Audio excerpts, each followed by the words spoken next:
Imagine being slapped with a $250,000 fine for so-called violations on land that you've owned for decades, only to discover that the people fining you actually live on your land. That's exactly what happened to me when my HOA made the biggest mistake of their lives. I was sipping my morning coffee on the porch of my farmhouse when I noticed an official-looking envelope in the mailbox. It was from the local HOA.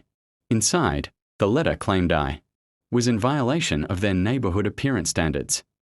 They listed things like, my barn roof wasn't painted an approved color, my cows lowered the property value, and, most ridiculously, my tractor parked in the driveway was considered unsightly machinery. The kicker: they demanded I pay a fine of $250,000 within 60 days or face legal action. I nearly choked on my coffee. I didn't even live in their fancy HOA subdivision. My farm was here long before their cookie-cutter houses ever went up.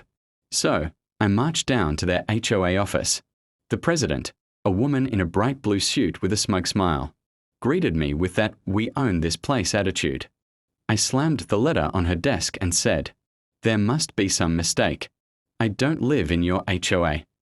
She leaned back and smirked. "Your land borders our community. That makes you subject to our rules. Pay the fine, or we'll take you to court." I couldn't believe what I was hearing. They were trying to bully me into submission. I went home furious, but instead of panicking, I pulled out my old property deeds. My family had owned this land for over 100 years. I drove down to the county records office, determined to prove them wrong.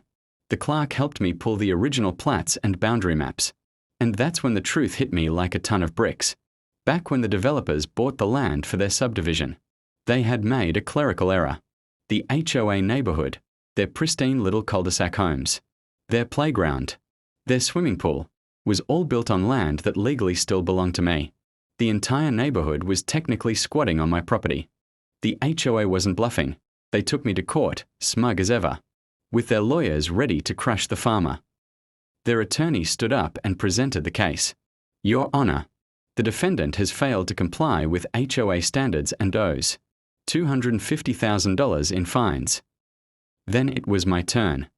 I calmly slid the property records across the judge's bench. "Your Honor, not only am I not part of their HOA, but according to these deeds, the HOA's entire neighborhood sits on MY land." The courtroom went silent. The HOA president's jaw dropped. The judge examined the records, then looked over at the HOA. "Are you telling me you built an entire subdivision on land you don't legally own?" Their lawyer stammered, the president turned red, and I couldn't help but grin. The judge ruled in my favor immediately. The HOA's $250,000 fine? Thrown out. But it didn't stop there.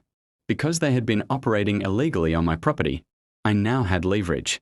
The HOA was forced to negotiate with me, or face eviction of every homeowner in their neighborhood. They begged me to sell the land to them.